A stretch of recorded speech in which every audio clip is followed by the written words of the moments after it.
Um dia, numa rua da cidade, eu vi um velhinho sentado na calçada com uma cuia de esmola e uma viola na mão. O povo parou para ouvir. Ele agradeceu as moedas e cantou essa música e contava uma história que era mais ou menos assim.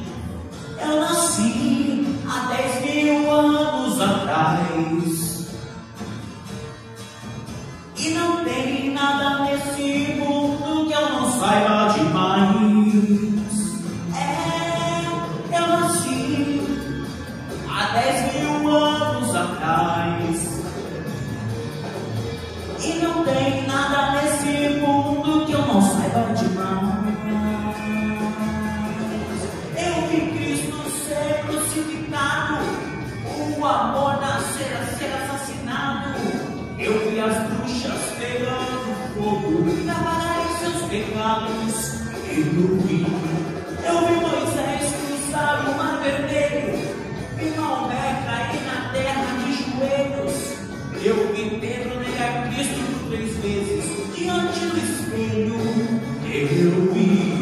Eu nasci há 10.000 anos atrás. Eu nasci há 10.000 anos e não tem nada nesse mundo que eu não saiba demais. Eu nasci há 10.000 anos atrás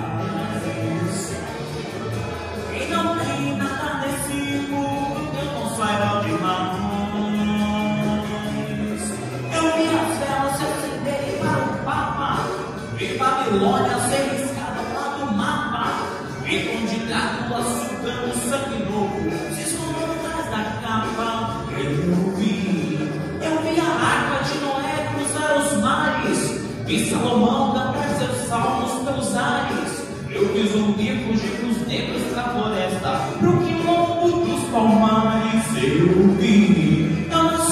nasci há 10.000 anos atrás. Eu nasci há 10.000 anos e não tem nada nesse mundo que eu não saiba demais.